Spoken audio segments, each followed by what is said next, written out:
শোন ভাই, দারিদ্র্যের চেয়ে বড় কোনো রোগ নেই। এটা নীরবে আসে এবং মানুষকে ভেতর থেকে ফাঁপা করে দেয়। ভাই, যদি সত্যি টাকার অভাব দূর করতে হয় তাহলে এই ভিডিওটা শেষ পর্যন্ত দেখ ভাই, কারণ এই ভিডিওতে এমন কিছু কথা থাকবে যে কিভাবে টাকার অভাব দূর করা যায় এবং আরও অনেক কিছু যা তুমি পুরো ভিডিওটা দেখার পর বুঝতে পারবে। আর হ্যাঁ ভাই, তুই এই ভিডিওটা কোন গ্রাম বা শহর থেকে দেখছিস নিচে অবশ্যই কমেন্ট কর। পরের ভিডিওতে তোর নাম নেব নিশ্চিত। ভাই চল শুরু করি। টাকার অভাব তখন শেষ হয় যখন তুই নিজেকে একটা প্রশ্ন করিস, আমি এমন কি করতে পারি যা আজ আমি করছি না। দেখ, অনেকে বলে কপাল খারাপ, কিন্তু ভাগ্যের চেয়ে চিন্তাভাবনা এবং পরিশ্রম অনেক বেশি শক্তিশালী। বেশি কিছু দরকার এটা ভাবিস না, শুধু এগিয়ে চল, কারণ শুরুটা সেখান থেকেই হয় যেখানে পরিস্থিতি সবচেয়ে খারাপ থাকে। আমি জানি যখন পকেটে টাকা থাকে না তখন স্বপ্ন বোঝা মনে হয় এবং দুনিয়া কটাক্ষ করে, কিন্তু ভাই এটাই সেই সময় যখন তোর সাহস তোকে বলে এখন ওঠ, উঠে দাঁড়া। কেউ ধনী হয়ে জন্মায় না, আর সেই যাত্রার শুরুটা সেখান থেকেই হয় যেখানে অভাব তোকে কাঁদায়। দেখ, টাকা কখনো হঠাৎ করে আসে না, এটা তোর চিন্তাভাবনা, পরিশ্রম এবং অধ্যবসায়ের ফল। যদি তুই প্রতিদিন কিছু নতুন শিখছিস, যদি তুই নিজেকে সময় দিচ্ছিস, তাহলে বুঝে নে যে অভাবের দিনগুলো গোনা বাকি আছে।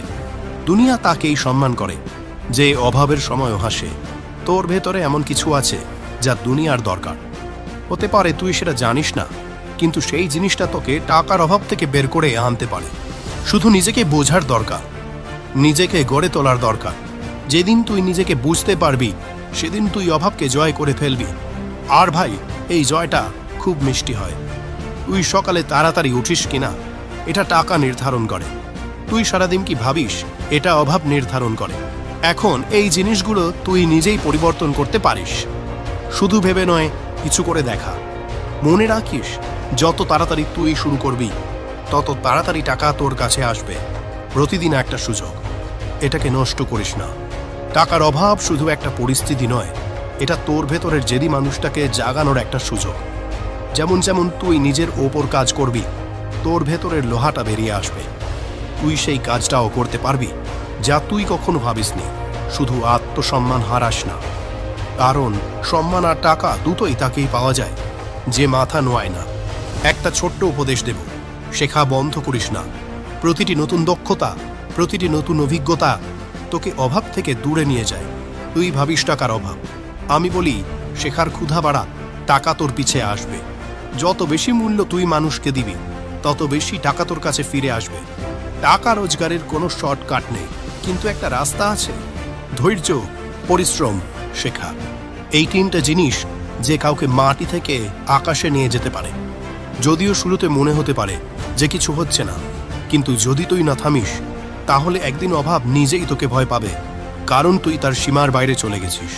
ভাই, একটা কথা মন থেকে শোন, তোর গল্প এখনো শেষ হয়নি।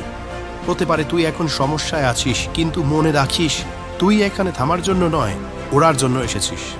যারা অভাবের মধ্যে সাহস হারায় না তারাই কাল লক্ষ লক্ষ মানুষকে সাহস যোগায়। তুই তাদের মধ্যে একজন হতে পারিস। ভাই, শুধু এইটুকু কর, ভিডিওতে লাইক কর। বন্ধু, একটা কথা আমি পরিষ্কার বলে দিচ্ছি, যতক্ষণ তোর মাথায় শুধু অভাবই ঘুরতে থাকবে ততক্ষণ জীবনে উন্নতি আসবে না। চিন্তা ভাবনা পরিবর্তন করতে হবে। আমি সক্ষম, আমি করতে পারি, এটা বলা শুরু কর। এখন তুই বলবি যে এই সব শুনতে সহজ লাগে, কিন্তু বাস্তবে অন্যরকম হয়।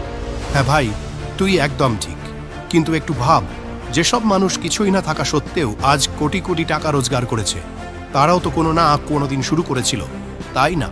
কারোর পকেট খালি ছিল, কারোর কাছে স্বপ্ন ছিল, শুধু একটা ইচ্ছা ছিল, আর সেই ইচ্ছাই সবচেয়ে বড় অস্ত্র হয়। তুই নিজের জন্য প্রতিদিন 1 ঘন্টা সময় বার কর। সেই 1 ঘন্টায় কিছু নতুন শিখ, এমন কিছু যা টাকার সাথে সম্পর্কিত, যেমন freelancing, digital marketing, content writing, অথবা এমন কোনো দক্ষতা যা আজকের দুনিয়া চাইছে। একটা জিনিস বোঝ, টাকার অভাব দূর করার উপায় হলো দক্ষতা দিয়ে টাকা রোজগার করা, ভিক্ষা চাওয়া নয়। আর শোন, তুই যে বলিস আমার কাছে সময় নেই, তো ভাই, যদি টাকার এতই চিন্তা থাকে তাহলে নেটফ্লিক্স এবং ইনস্টাগ্রামে সময় কিভাবে বার করিস? সত্যি কথা বলবি, নিজের কাছেও আর আমার কাছেও, তবেই পরিবর্তন আসবে। প্রতিদিন 2 ঘন্টা যদি তুই কোনো দক্ষতাকে দিস, তাহলে তোর টাকার অভাব নয়, টাকার বিকল্প দেখতে পাবি। একটা জিনিস যা আমি সবসময় বলি, বাজারের মূল্য বাড়া, দাম নিজে থেকেই বাড়বে।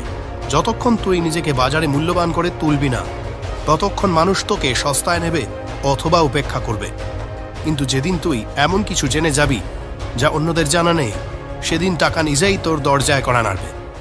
এখন তুই ভাবছিস কোথা থেকে শুরু করব, আমি তো অনেক পিছিয়ে আছি। আরে ভাই, সবার আগে তুলনা করা বন্ধ কর। তোকে শুধু একটা জিনিস করতে হবে, আজকের চেয়ে কালকে ভালো করে তোলা। প্রতিদিন 1% ভালো হয়ে ওঠ, আর আস্তে আস্তে দেখবি এই অভাবের সময়টা নিজেই ক্লান্ত হয়ে পালিয়ে যাবে।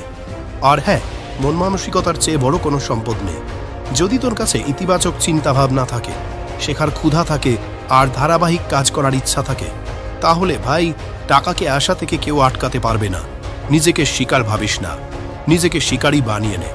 টাকার পেছনে নয়, মূল্যের পেছনে দৌড়া। কখনো কখনো একটা ছোট অভ্যাসও বড় বিপ্লব নিয়ে আসে। যেমন সকালে উঠে নিজেকে একটা প্রশ্ন করা, আজ আমি এমন কি করব যাতে আমার জীবন আরও ভালো হতে পারে। শুধু এই প্রশ্নটাই তোকে অভাব থেকে উন্নতির দিকে নিয়ে যাবে। সকালের চিন্তা ভাবনা দিনের দিক নির্ধারণ করে। আর ভাই, খারাপ সময়কে তুই তোর শত্রু ভাবিস না। অভাব, কষ্ট, হোঁচট খাওয়া, এইসবই তোর সবচেয়ে বড় গুণ। এগুলো থেকেই তুই শক্তিশালী হবি। কখনো কারো টাকা দেখে নিজেকে ছোট ভাবিস না। মনে রাখিস যে নিজের যোগ্যতার ওপর ভরসা করেছে, আজ দুনিয়া তাকেই সম্মান করে। এখন একটু ভাব, অভাব তোকে কতটা ভেঙে দিয়েছে, কিন্তু তবুও তুই দাঁড়িয়ে আছিস। তাহলে কেন এটাকে অনুপ্রেরণা বানিয়ে নিবি না? কেন অভাবকে উন্নতির একটা সিঁড়ি বানিয়ে নিবি না? বন্ধু, এই স্ক্রিপ্টটা শুধু তোকে শোনানোর জন্য নয়, এটা তোকে জাগানোর জন্য। এখন তোকে ঠিক করতে হবে তুই কি সত্যিই উঠবি। বন্ধু, আজ যারা সফল, কোনো না কোনো দিন তারাও খালি পকেট, ভাঙা আশা আর আপনজনের কথায় ভেঙে পড়া মানুষ ছিল। কিন্তু শুধু পার্থক্য এটাই ছিল, সে হার মানেনি। টাকা পরে এসেছে, প্রথমে এসে নিজের ওপর বিশ্বাস এনেছিল। তোর ভেতরেও সেই স্ফুলিঙ্গ আছে, শুধু তাকে বাতাস দিতে হবে। তোর গল্প এখনো শেষ হয়নি। এই যে অভাবের সময়টা, এটা শুধু একটা পর্যায়, এটা তোর ভাগ্য নয়। আর ভাগ্যের আসল মালিক তুই নিজে। যত বেশি তুই শিখবি, তত বেশি তুই রোজগার করবি। জীবনের প্রতিটি কষ্টকে তোর অস্ত্র বানিয়ে নে, আর তারপর দেখ তোর প্রতিটি স্বপ্ন কিভাবে সত্যি হয়। এটাও মনে রাখিস, টাকা কখনো শুধু পরিশ্রম দিয়ে আসে না, টাকা আসে বিচক্ষণতা দিয়ে। যদি তুই শুধু দৌড়াতে থাকিস কিন্তু দিক ভুল হয়, তাহলে ক্লান্ত হয়ে যাবি, টাকা পাবি না। তাই প্রতিটি কাজ ভেবে চিন্তে কর, এবং সেই দিকে কর যেখানে তুই মূল্য তৈরি করার সুযোগ পাবি। টাকার আগে মানুষের বিশ্বাস জয় কর। বিশ্বাস নিজেই টাকা নিয়ে আসে। আর হ্যাঁ, ভয় সবচেয়ে বড় প্রতারণা। কি হবে যদি আমি ব্যর্থ হই? ভাই, ব্যর্থ হওয়ার চেয়ে বেশি বিপজ্জনক কোনো চেষ্টা না করা। একবার পুরো শক্তি লাগিয়ে দে, তোর নিজের ওপর গর্ব হবে। মনে রাখিস, কোনো কিছুই তোর চেয়ে বড় নয় যতক্ষণ না তুই নিজে হার মেনে নিস। তোর চারপাশের সেই সব মানুষকে দেখ যারা শুধু অভিযোগ করে, তারপর নিজেকে দেখ যে আজ এই স্ক্রিপ্টটা শুনছে, শিখছে এবং কিছু করে দেখানোর কথা ভাবছে। এটাই হলো একজন সাধারণ মানুষ এবং একজন বিশেষ মানুষের মধ্যে পার্থক্য। তুই ঠিক কর, তুই কি সাধারণ থাকতে চাস নাকি বিশেষ হতে চাস? বন্ধুরা, মনোযোগ দিয়ে শোনো, একটা ভিডিও বানাতে 4 দিন লাগে ভাই, সেটাও শুধু তোমাদের জন্য। কিন্তু তোমরা না লাইক করছো, আর না কমেন্ট করছো, আর পুরোটাও দেখছো না। প্লিজ ভাই,